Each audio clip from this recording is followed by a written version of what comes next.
Des cordons de dunes à perte de vue, redessinés au gré des vents, un soleil de plomb au-dessus de la tête, des champs de cailloux et des djebels.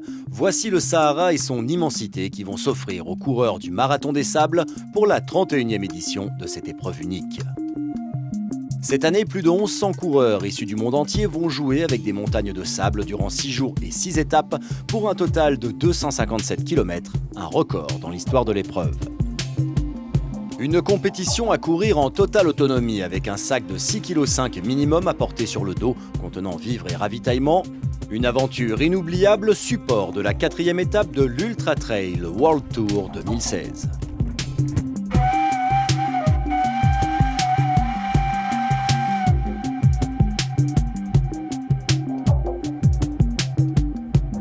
Le sud marocain accueille les participants à Ouarzazate, une prise de contact chaleureuse avec les autres concurrents et l'organisateur, Patrick Bauer, qui réserve de belles surprises aux concurrents. C'est le 31e Marathon des Sables avec 257 km, le plus long de l'histoire. Et beaucoup de sable, effectivement, avec demain une première étape à travers les dunes de Merzouga, 12 km. Ensuite l'Ergue Znagui, encore 3 km. Donc c'est des dunes qui sont hautes, c'est pas des dunettes. Donc je pense que la première étape va déjà mettre tout le monde en condition. Et puis également, on va retrouver tout le long du parcours, chaque jour du sable, et notamment dans l'étape de 42, qui est complètement nouvelle, avec 3 ergues à traverser, qui est une étape magnifique qu'on a découverte et qu'on est heureux de faire partager. Ainsi que la dernière étape, Solidarité, étape UNICEF, qui est également complètement nouvelle. Et une étape longue, à 82, qui va être dans des zones magnifiques, dans le Djebel Zireg, que j'affectionne tout particulièrement. Après un transfert en bus, les concurrents découvrent le premier bivouac de l'épreuve, où ils resteront jusqu'au départ. On y procède aux dernières vérifications techniques, aux derniers contrôles médicaux. La sécurité prime sur cette épreuve hors norme, disputée par étapes, mais les esprits sont déjà tournés vers la course. You know, this race is always difficult to predict how it's going to go. I think it's a very strong women's field this year, so probably any one of 6-7 women can win the race. Nathalie Mauclair, la championne du monde de trail, va vivre son premier marathon des sables cette année. À côté d'elle, les coureurs nord-africains, dominateurs sur un terrain et des conditions qu'ils maîtrisent, et des Européens moins acclimatés. Este año en cualquier edición, cada vez que afronto una carrera siempre trato de dar el máximo, intentar ganar. Siempre es complicado y al final la carrera te pone en tu sitio, pero he entrenado, me encuentro muy bien, tengo la experiencia del año pasado, así que intentaré pelear en cabeza por llegar lo más adelante posible. Si es ganar, mejor que mejor. Si es segundo, pues ¿qué le vamos a hacer? Intentar estar lo más cerca posible de la cabeza e intentar, pues eso, mejorar todavía lo que hice el año pasado. S'élancer en autonomie dans le désert demande quelques précautions et du matériel obligatoire exigé aux concurrents. Lampe frontale, avec les 3 piles, couteau, crème solaire. Donc là on check le matériel obligatoire, partie importante, et remplir les fiches. Et après c'est bouclé, il n'y a plus qu'à boire un thé et à se reposer. Voilà. Les concurrents prennent leur marque dans les tentes qui leur serviront de chambre tous les soirs et font un dernier somme avant le départ qui se rapproche. C'est l'heure des dernières consignes, des derniers sourires, parfois crispés. Un sentiment de solidarité commence à se forger entre les différentes équipes ou les coureurs individuels avant la première étape de 34 km. Yeah, allez.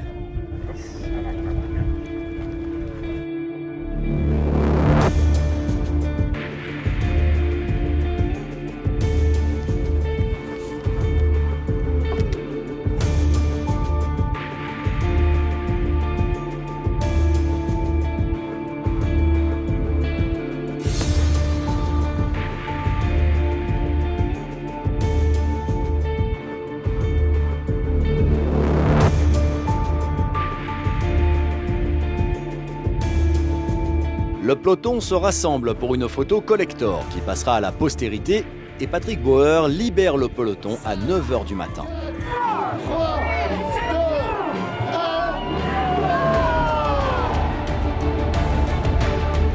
Un désert aux multiples visages s'offre aux milliers de concurrents que certains vont découvrir pour la première fois sur cette étape d'ouverture.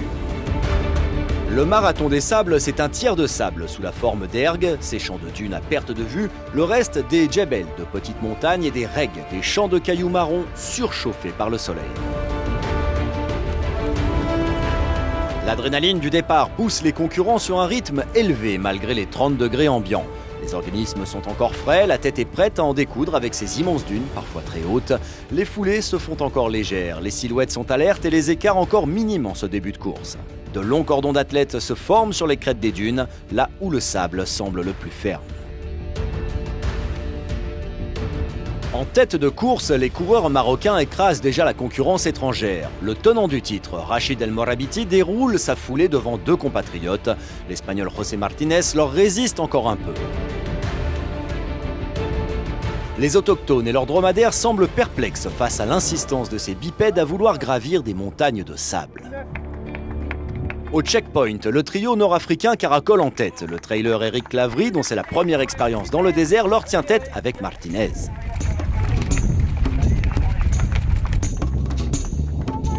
Chez les filles, la Russe Natalia Sedik crée la surprise et pointe la première devant Nathalie Mauclair.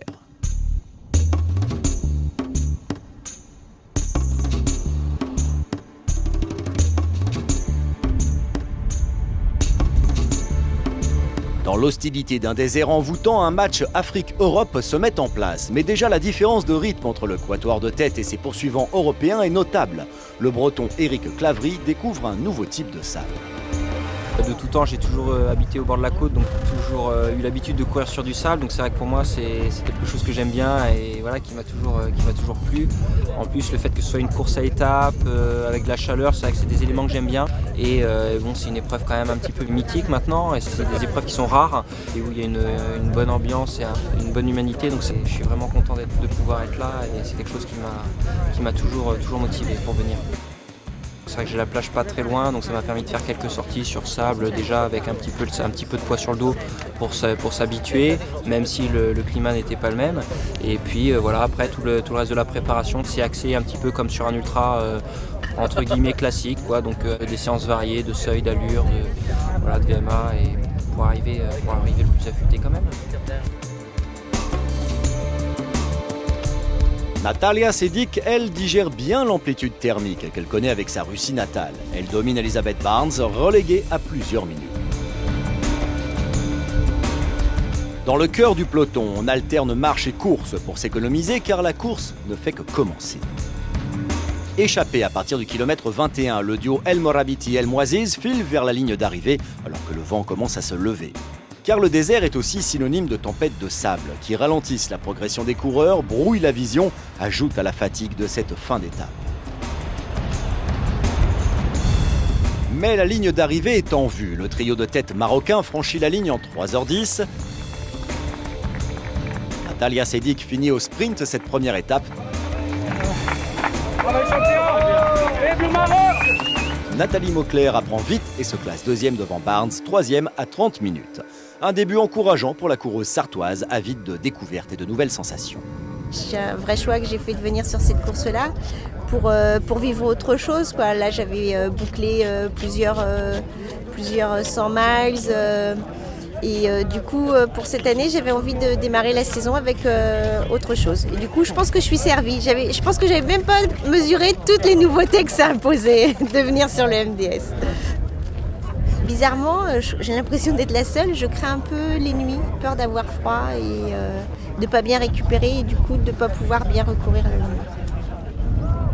Le bivouac s'anime peu à peu au fil des arrivées et de l'avancée de la nuit. On y vient chercher un repos salvateur après une première étape difficile. On est très contents.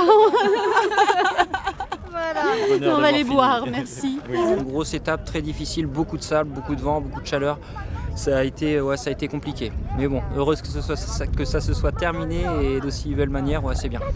5e, c'est une bonne place. Maintenant, voilà, on va essayer de au moins conserver cette place et puis essayer de grappiller quelques minutes si possible. Le soleil se couche sur le Sahara et les températures dégringolent. Les coureurs dorment du sommeil du juste, pensant déjà à l'étape du lendemain, prévue à 8h30. Un petit déjeuner tiré du sac, quelques muscles courbaturés à étirer, il faut déjà penser aux 41 km au programme de cette deuxième étape. One more stage. Tu mènes le rythme. Parce que c'est bon, maintenant hier tu as laissé le rythme mener, là tu mènes le rythme à ta façon, sans prendre de risques. attendras le dernier CP pour envoyer tout ce que tu as. Mais là, il faut que tu prennes les commandes. D'accord ? Tout le monde semble remonter à bloc pour poursuivre l'aventure, malgré les difficultés comme Laurence Klein, triple vainqueur de l'épreuve. Comment ça va Laurence ce matin ? Ouais, c'est dur. En fait, je suis venue ici avec un tendon un peu défectueux et il y avait une rupture il y a 2 ans. Ça s'est réveillé sur une tendinite un peu fragile et puis dans les dunes hier, ça a été très très dur de passer avec le tendon fragile.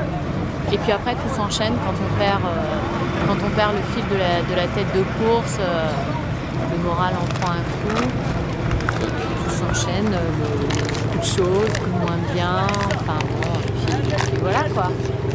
Et c'est la course et c'est comme ça.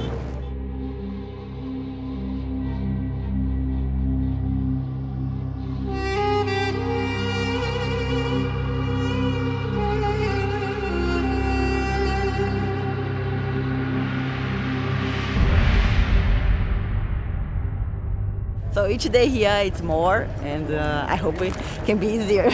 But the 4th day is 84 kilometers, so it's a long way. So I think I need to keep energy for that day.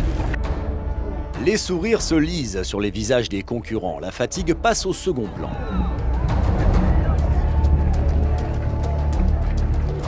C'est un bonheur de partager une aventure en commun dans un décor grandiose. Pour beaucoup, c'est l'occasion d'oublier le train-train quotidien et de s'offrir parfois un défi extraordinaire.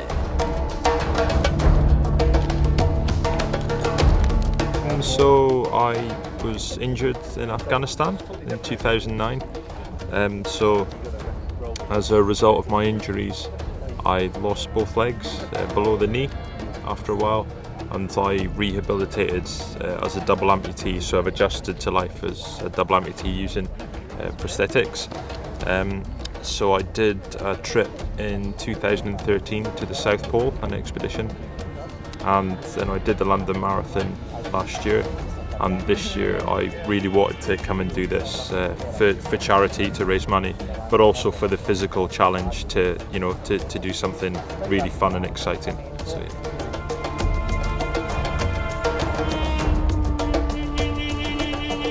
Les coureurs marocains ne fléchissent pas et emballent la course. Le parcours plus plat sur cette deuxième étape favorise des vitesses élevées et durcit la compétition. Le sable est moins présent, mais l'absence de vent réchauffe un peu plus l'atmosphère. Fraîche et souriante, Natalia Seydic avale les cordons de dune avec appétit. La brésilienne Fernanda Maciel se préserve, profitant des magnifiques panoramas. Le Marathon des Sables, c'est aussi une communion avec un environnement, une architecture locale et les populations locales. Des dizaines de petits villages sont traversés, des liens secrets avec les habitants. Rachid El Morabiti connaît parfaitement ce parcours et cet environnement où il a grandi. Il domine l'étape du jour, semblant maîtriser tous les éléments. Eric Clavry reste positionné dans le top 5.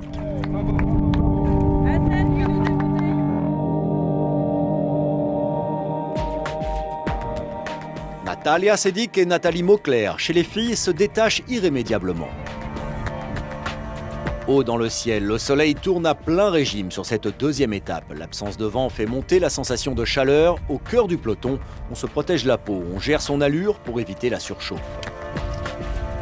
On garde le moral et on continue d'avancer. Objectif, le prochain checkpoint, puis le prochain bivouac.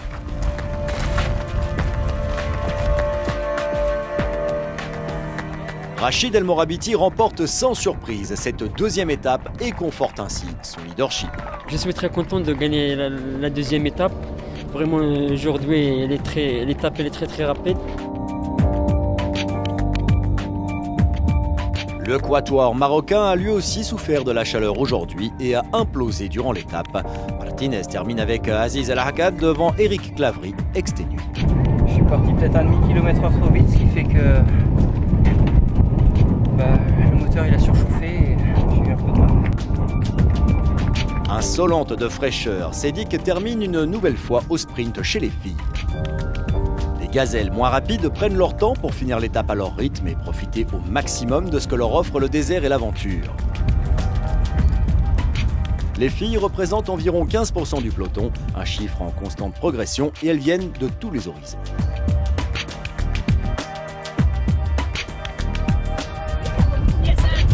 Yes, ça a bien été à part ça. Oui, nice. Ouais, vraiment bien. J'ai réussi à manger, à boire. Marie-Christelle m'a téléphoné il y a à peu près 7-8 mois pour me dire « Maman, je m'inscris au Marathon des Sables, ça te tente-tu de venir avec moi? » J'ai pris une journée ou deux, j'ai dit oui, j'y vais. Et voilà, nous y sommes. Bourgeois, hey, t'es populaire? Je suis populaire, oui. Comme on ne vit pas au même endroit, on s'est préparé individuellement chacune, on n'a pas fait d'entraînement ensemble. Moi, de mon côté, je courais quand même pas mal. Vu mon âge, je voulais mettre les chances de mon côté pour ne pas nuire à ma fille. Donc, je me suis entraînée pas mal fort pour venir ici, dans la neige, dans le sable l'automne dernier, chez moi et tout.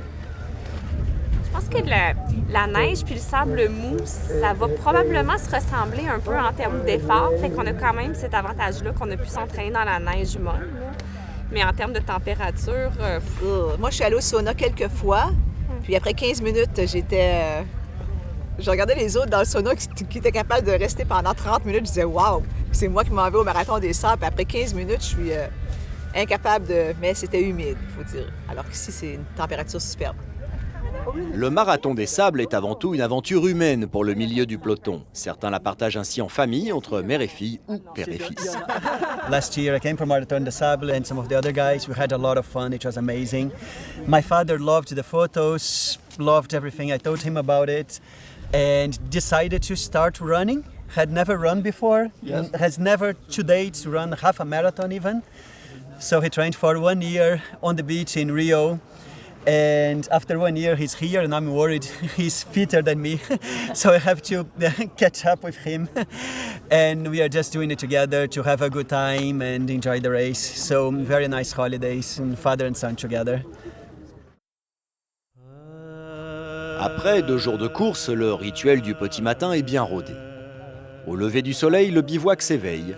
Les tentes sont démontées par une imposante équipe logistique et prennent la direction du bivouac suivant. Les corps se réveillent, les organismes reprennent des forces. Chacun porte une attention particulière à la composition de son sac et sur les bouteilles d'eau à récupérer pour l'étape à venir. Bonne journée. Merci beaucoup. De rien.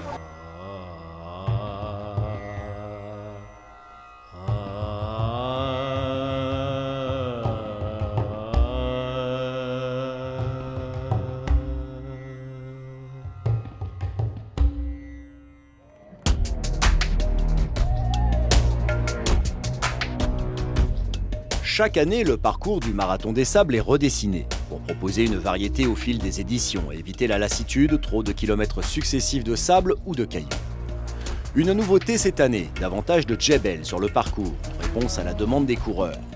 Un relief qui s'étale entre 500 et 1200 mètres d'altitude, un désert au relief tourmenté donc. En tête de course, les Marocains font course commune, se relayant intelligemment pour brouiller les cartes, s'économiser et assurer leur domination. C'est l'occasion de constater que le désert n'est pas une immensité rectiligne et plate, avec quelques ascensions caillouteuses usantes. Éric Clavry, le trailer, retrouve un terrain qu'il affectionne.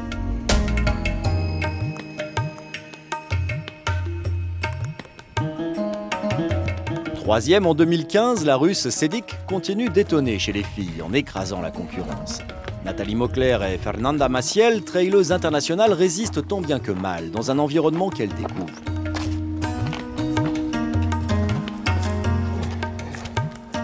Sur ce long chemin des vestiges architecturaux millénaires dont chacun, premier ou dernier, prend le temps de profiter.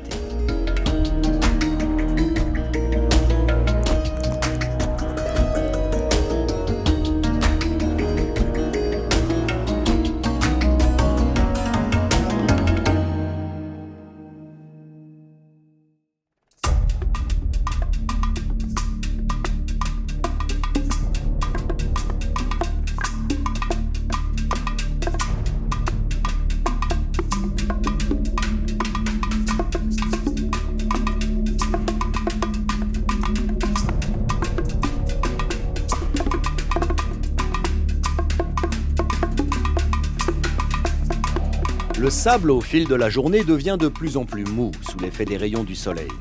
Les foulées s'enfoncent toujours plus dans ces sables mouvants. Aucun grain de sable n'enraye la mécanique bien huilée des coureurs marocains qui poursuivent leur course par équipe dans un environnement toujours aussi grandiose.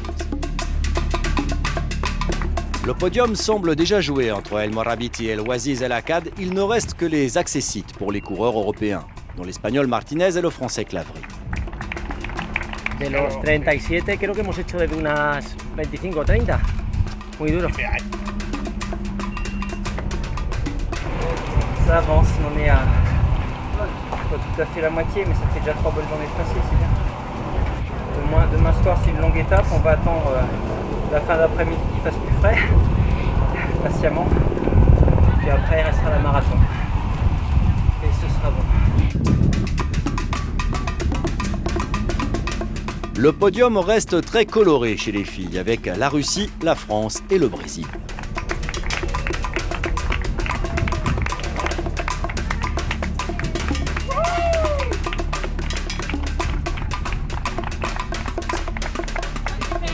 Sitôt la ligne d'arrivée franchie, les coureurs pensent à une seule chose: récupérer, prendre soin de soi, soigner les petits bobos.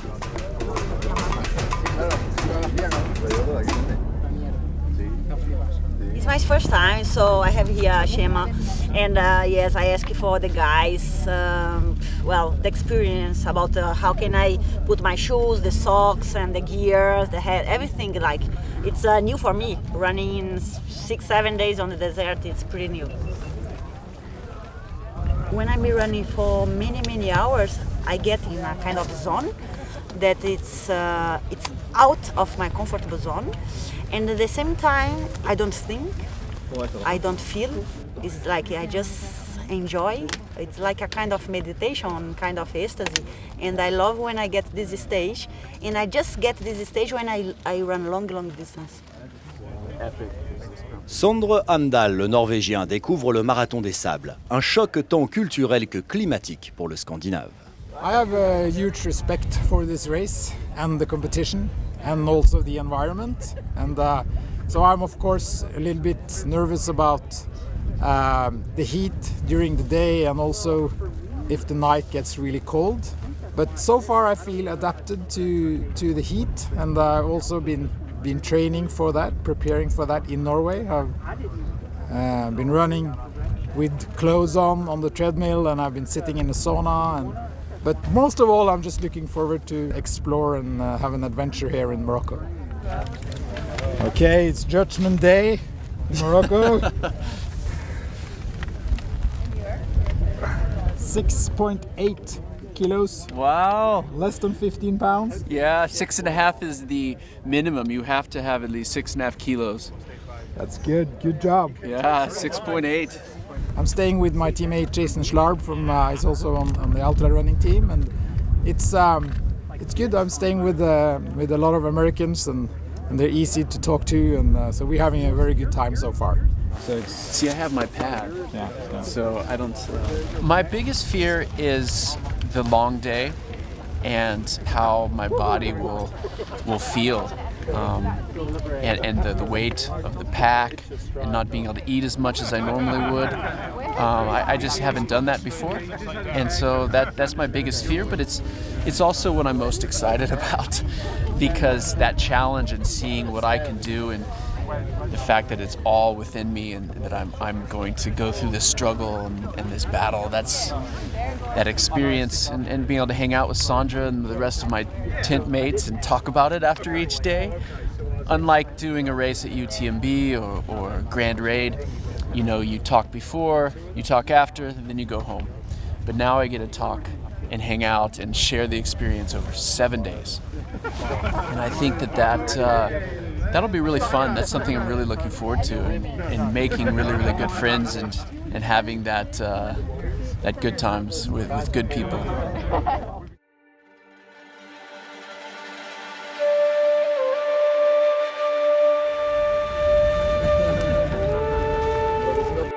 Loin de la civilisation, les réveils sont parfois difficiles. Le corps rechigne à se remettre en marche, mais le mental aide les organismes à repousser un peu plus loin l'expérience. Surtout qu'une étape dantesque attend le peloton. Ça va bien aujourd'hui. On va voir comment ça va aller au courant de la journée. J'ai des problèmes intestinaux, mal au cœur hier. J'avais de la misère à manger et à m'hydrater. Ça a été une longue journée. J'ai des ampoules un peu partout, mais là, ça va aussi bien que ça peut aller. C'est sûr que ça va être une très, très longue journée. Puis je pense qu'on va faire un CP à la fois, puis en espérant se rendre au dernier. Mais ça va être une longue journée, c'est certain. On y va. Le départ est là-bas, les amis. Alors l'étape du jour, c'est la plus longue, la redoutée, 84,3 km, 7 CP. Ça va être une étape extraordinaire.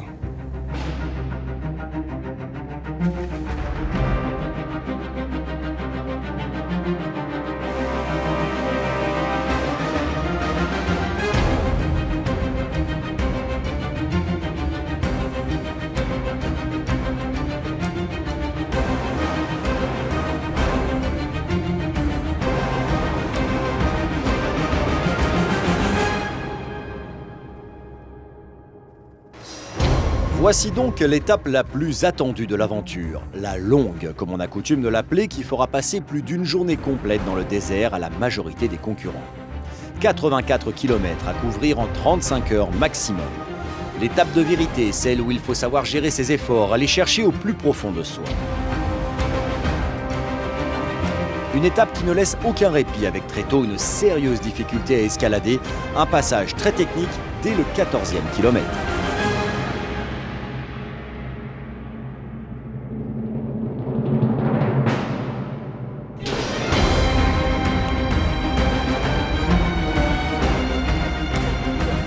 Yes, on top.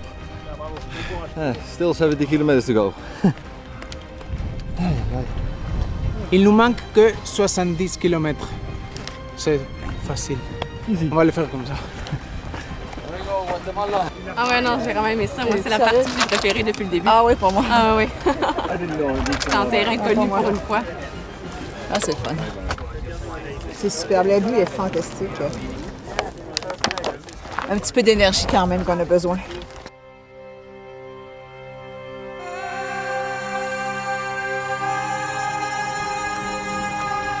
Continuer d'avancer coûte que coûte, à son rythme, malgré le soleil qui mord la peau, le sable qui ralentit la foulée, la chaleur qui assèche la gorge.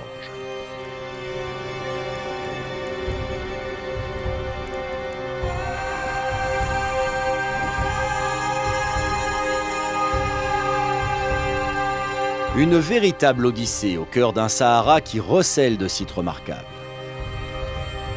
Un désert d'où surgit soudainement la vie, avec parfois une oasis, ce qui redonne un surcroît d'énergie positive aux participants et leur permet de continuer l'aventure.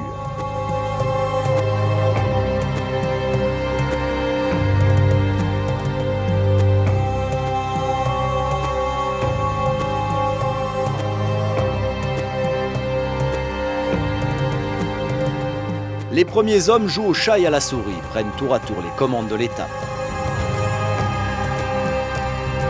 Natalia Sedik, elle, connaît pour la première fois une légère défaillance. Nathalie Mauclair, habituée au format long, lui mène la vie dure et domine une étape pour la première fois depuis le départ.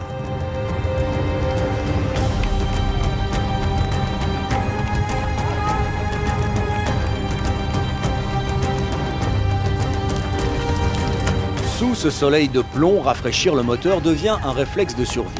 Boire, s'asperger d'eau, chercher le moindre coin d'ombre pour faire baisser temporairement la température corporelle est vitale, même en tête du peloton.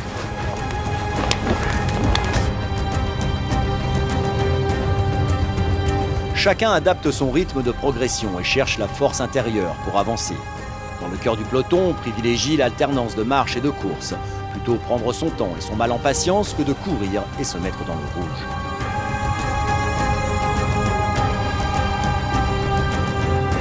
Les foulées sont toujours alertes et virevoltantes pour les premiers, les plus expérimentés, qui filent parfois à plus de 13,5 km/h sur ce sable instable et brûlant.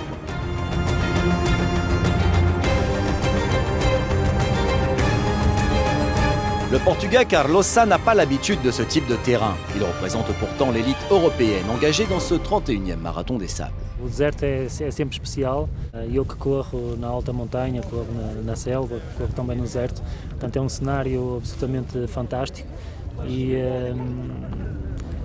conseguimos estar a absorver esta energia que nos dá uma tranquilidade e que nos fascina imenso. Nos últimos anos consegui 2 vezes ser melhor atleta não africano com 2 quartos lugares, um 7º e um 8º lugar. Portanto, este ano espero conseguir também mais um bom resultado. Mas para mim, mais que os resultados, é correr pela aventura, pelo desfrutar da natureza e conviver com toda esta gente.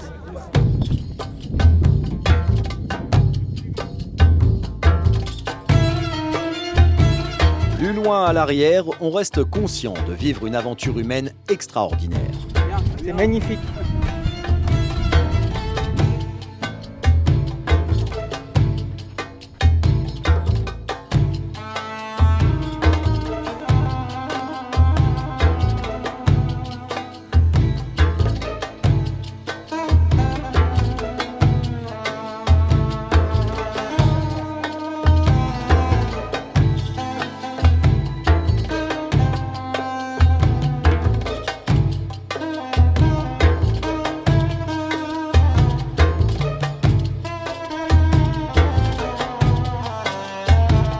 Le coucher de soleil apporte un répit bienvenu aux coureurs, qui peuvent alors bénéficier d'une fraîcheur toute relative. Mais l'obscurité ambiante peut alors compliquer la donne de l'orientation. La nuit, évidemment, il y a du monde, hein, tous les checkpoints, il y a les contrôleurs, des organisateurs par rotation, parce qu'on doit être disponible tout le temps. Mais on leur fait une petite surprise qu'on avait fait pour le 30e anniversaire, avec des musiciens en plein désert, en pleine nuit. Là, on a gardé quand même un petit concept sympa, un petit bar lumineux, leur offrir du thé, des transats, Marathon des Sables, une petite musique lounge, ça va être super. C'est un endroit où les gens vont se positionner le plus dans la nuit, donc c'est un endroit où il faut être.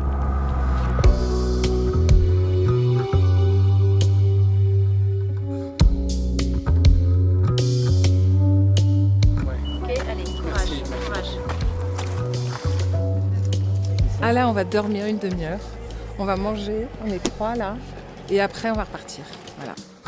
Le calme de la nuit saharienne pour se régénérer, sortir les victuailles des sacs, faire sa tambouille à la belle étoile et tenter de retrouver un second souffle avec l'aide de l'équipe soignante de la course.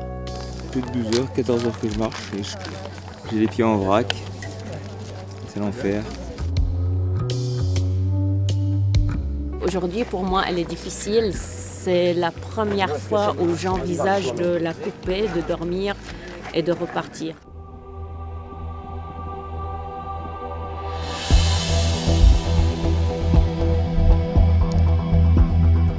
La nuit saharienne offre des températures plus fraîches dont certains coureurs veulent profiter pour continuer d'avancer.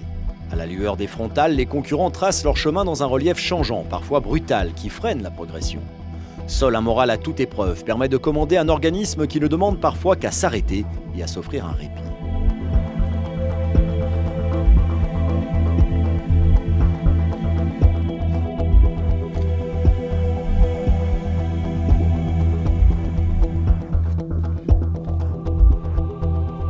Rachid El Morabiti, lui, se dirige vers sa 4e victoire au général, après 2011, 2014 et 2015.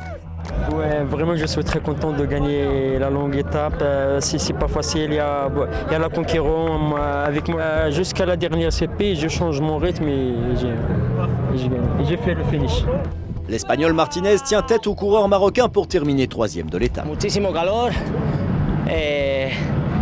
Cuando hemos salido a las 11:15 estaba cayendo una buena, ha sido muy duro. Eric Clavry termine 4e, épuisé mais heureux. C'est fabuleux, c'est super dur. C'est vraiment super dur tous les jours. Chaud, difficile. Nathalie Mauclair remporte la plus belle des étapes de cette édition. Je suis contente de vous voir. C'était un terrain qui m'était plus favorable parce qu'il y avait des cailloux et tout ça. Du coup, j'ai réussi à passer devant. Et puis après, une fois que j'étais devant, j'essayais de rien lâcher, quoi. Les heures défilent, le soleil va bientôt se lever.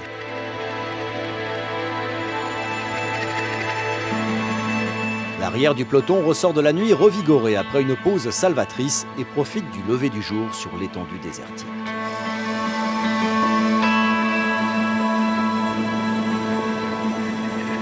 Ah, si c'est beau ça, On pense à la famille. Ah oui. On est venu souffrir, mais on n'est pas venu souffrir pour rien, c'est ça qui est beau. Allez.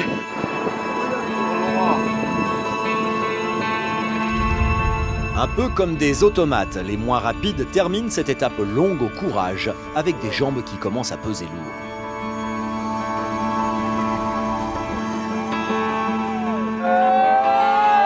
Les bénévoles les accueillent au CP comme des vainqueurs. La souffrance et la fête est la même pour tous. 210. Ah, Guy, ça va? Ouais. Je voyais plus proche du bois que c'est marrant. Oui.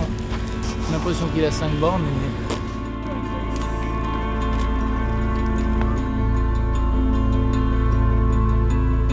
Une dernière ligne droite interminable et c'est bientôt la délivrance, le terme de ces 84 km exténuants. La ligne d'arrivée n'est pas un mirage, elle se dessine après plus d'un jour et d'une nuit passée à progresser tant bien que mal. Une victoire sur soi pour tous les finishers et une communion avec les athlètes déjà arrivés, signe d'une belle solidarité.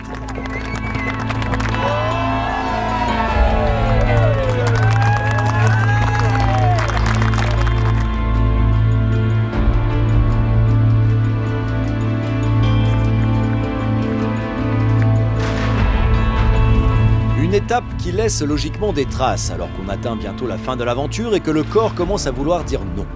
Les urgences locales, là non plus, ne désemplissent pas. Le numéro 67, 67. Bon, je m'en vais. Les Dog Trotters, c'est une société qui a été créée pour la couverture médicale d'événements en milieu extrême. On est sur le Marathon des Sables maintenant depuis 20 ans et on a suivi l'évolution de cette course qui, quand ça a commencé pour le Dog Trotter, il y avait 200 coureurs et on était jusqu'à 1400 l'année dernière et un peu plus de 1100 cette année. Je mets un haut pour orteil. Nous sommes 65 soignants, dont 25 médecins, 25 infirmiers, 10 podologues. Il a fallu déjà s'adapter aux conditions météorologiques compliquées, à l'isolement, aux lésions très particulières qu'on rencontre tant au niveau des pieds que les conséquences d'un effort en milieu extrême comme ici avec des températures très élevées. Là où nous avons vraiment gagné, c'est quand on a apporté du sel aux coureurs et qu'on leur a conseillé d'en prendre régulièrement. Ça a été vraiment assez magique sur déjà une diminution du nombre de complications, sur les déshydratations et autres complications, et aussi sur le nombre d'abandons. On était probablement à 25-30% et là on est plutôt aux environs de 10%. Les concurrents encore en lice savent désormais que le plus dur est fait. La longue est derrière eux. Pour ceux qui ont survécu, la perspective de boucler le périple se rapproche. De quoi redonner de l'énergie aux vaillants concurrents. C'est dur ce matin marcher. Les premiers 5 minutes sont vraiment pas faciles. Mais après ça réchauffe, ça va mieux.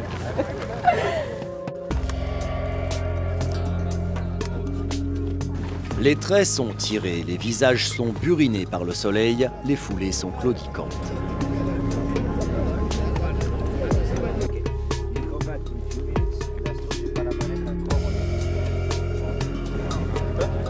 Pas facile de se remettre en route et de se plonger dans le roadbook pour préparer la dernière étape, courue sur la distance d'un marathon.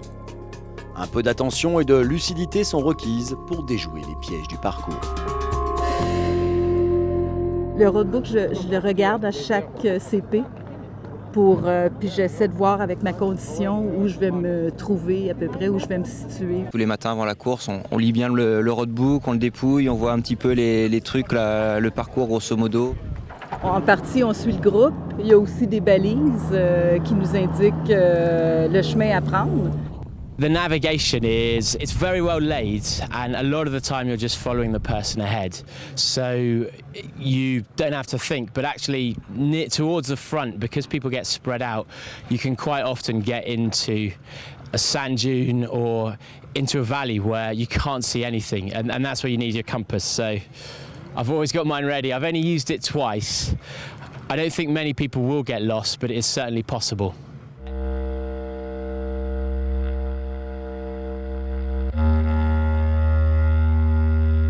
Ça trépigne sur la ligne de départ pour cette dernière étape, la 5e du séjour. Les visages sont moins crispés car les principales difficultés sont passées. C'est l'Astoine. Salut Fernanda. Allez, allez, allez, yalla!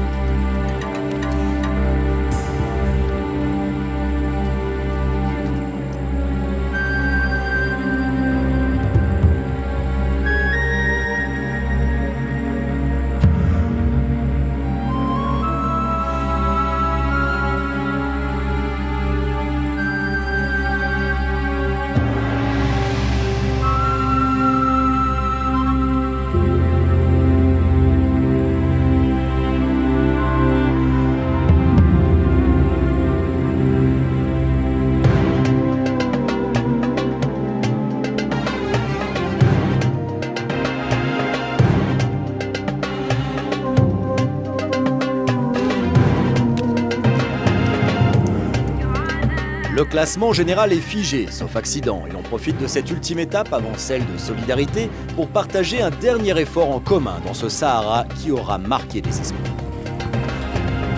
De petits groupes se forment au gré du peloton, l'esprit de compétition s'évapore au fil des kilomètres pour laisser place à un partage en commun.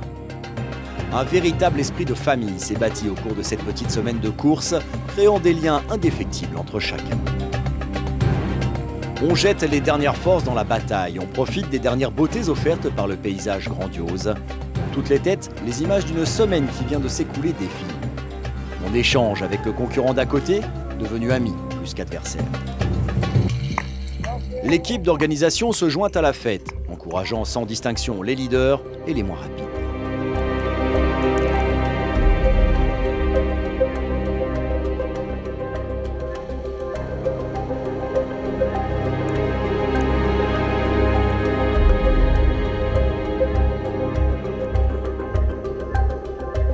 Même les nomades du désert ont pris désormais l'habitude de cohabiter avec ces étranges coureurs venus d'ailleurs.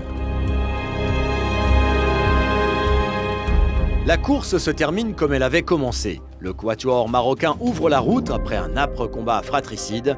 Les Africains du Nord auront dominé leur épreuve face à de vaillants coureurs européens, une nouvelle fois évincés du podium.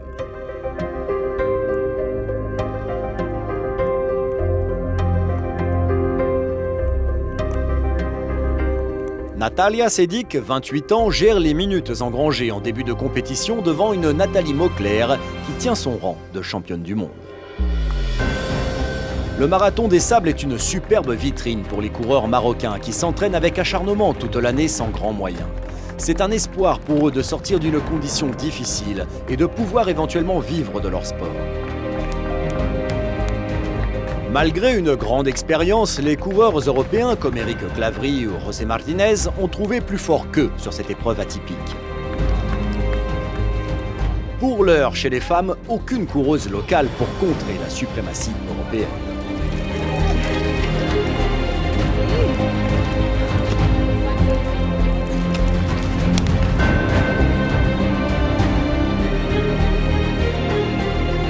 Le désert et son immensité peut donc s'offrir à chacun, qu'on y soit né ou pas, à condition de le respecter, de ne pas le sous-estimer, de prendre conscience de sa grandeur, de sa force et de ses pièges.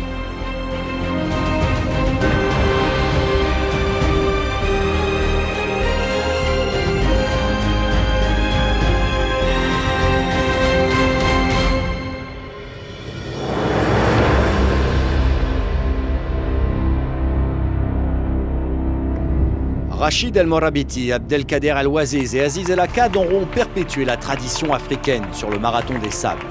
Bientôt 20 ans que l'Afrique place l'un de ses hommes sur la première marche du podium de l'épreuve. Des petits gabarits qui s'entraînent toute l'année dans de telles conditions et qui sont définitivement mieux acclimatés aux aléas du désert. Martinez et Clavry, premiers européens, terminent aux 4e et 5e places.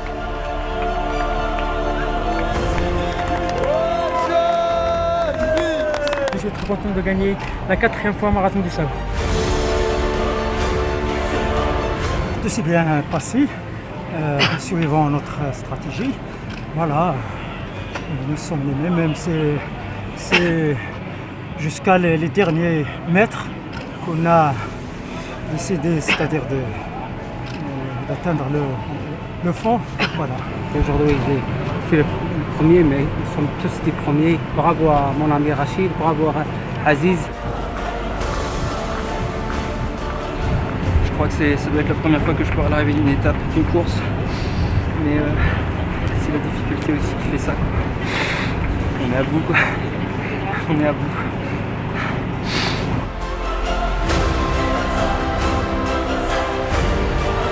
Fabuleuse la dernière étape, en plus j'ai eu la chance d'être super bien du début à la fin, même s'il a fait un petit peu chaud, je me demande même s'il me fallait pas 5 étapes pour commencer à m'acclimater.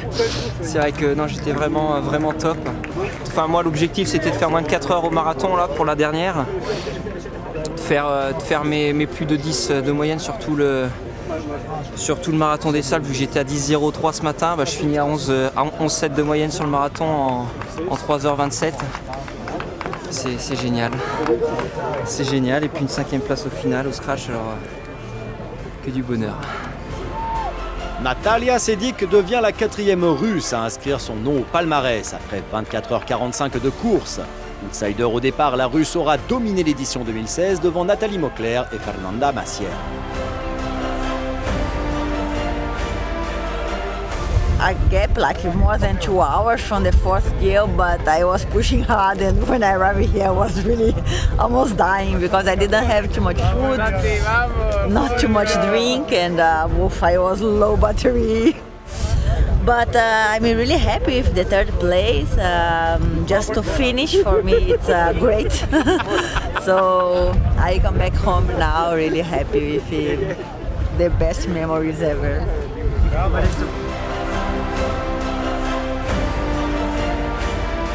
Je me disais dans les 5 ça serait bien, dans les 3 ça serait top. Du coup 2, ouais c'est bon. Franchir la ligne d'arrivée est une victoire pour tous, chacun à son niveau. La sensation d'être allé au bout de ses limites tout en préservant son corps est la plus belle des sensations, de celles que seul le marathon des sables peut offrir. Les coureurs amateurs prennent le temps de franchir la dernière ligne d'arrivée et s'imprègnent de ce moment inoubliable.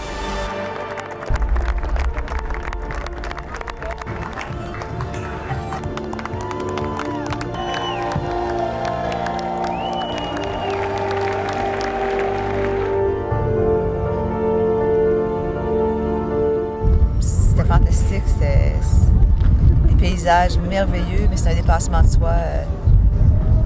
De jour en jour, il y a des moments qui ont été plus difficiles, des moments plus faciles, mais la beauté des paysages était incroyable. Les gens qu'on a rencontrés étaient incroyables. Mais la relation comme telle, c'est sûr que ça a été fantastique. Oui. Puis je pense que quand on va faire un recul sur ça, ça va être des moments merveilleux qu'on va avoir vécu ensemble. Pour la première fois, j'avais l'impression que les rôles étaient un peu inversés. Ouais. J'avais l'impression qu'il fallait que je m'occupe d'elle un peu, alors que ça m'était jamais arrivé avant. Puis ça amène une perspective différente à la relation, je trouve. It was a really tough, hard week. Amazing to be able to run here and experience this, but this has been the toughest race in my life, for sure. C'est plus qu'une course, c'est... Comme moi, j'ai surtout appris sur moi-même. Je suis surtout fière d'avoir découvert que j'étais capable de faire ça. Moi, je dirais plutôt une aventure qu'une course. Et je pense que c'est pour celui qui a un peu un grain de folie et un peu envie d'aller chercher ses limites, c'est quelque chose qu'il faut faire une fois dans sa vie. Ouais.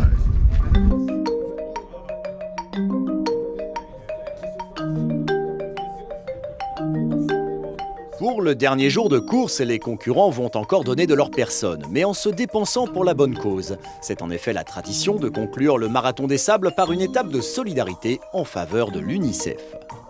On oublie cette fois le chrono et on emmagasine les dernières images d'un Sahara sublime. L'étape est certes chronométrée, mais ne compte pas dans le classement final. Une solidarité qui s'exprime aussi pour les organisateurs par des opérations d'aide aux populations locales, sous forme d'installation de pompes à eau, de construction d'écoles dans les villages traversés.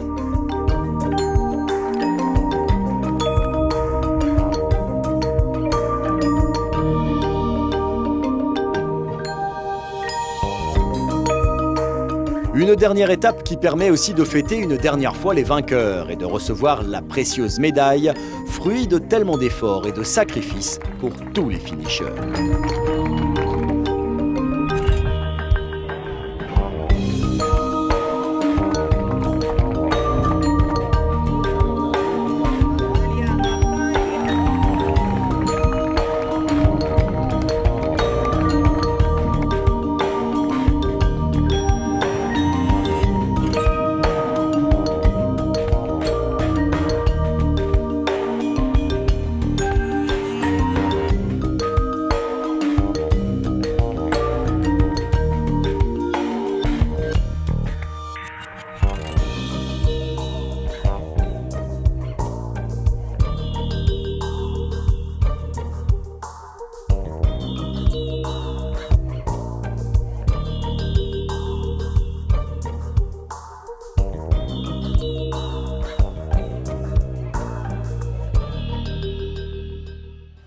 Prochaine étape sur l'île de Madère avec le Madeira Island Ultra Trail. 125 km et 7000 mètres de dénivelé positif à travers une île au paysage spectaculaire d'un bout à l'autre. Terre de beauté entre le niveau de la mer et les points les plus hauts, défi unique qui laissera les participants sous le charme. Puis l'Australie et l'Ultra Trail Australia, 100 km et 4400 mètres de dénivelé positif, des sentiers à couper le souffle au cœur du parc national des Blue Mountains inscrit à l'UNESCO. Contraste de 2 courses sur 2 îles qui mêlent richesse, culture et splendeur, une aventure palpitante comme toujours sur les manches de l'Ultra Trail World Tour.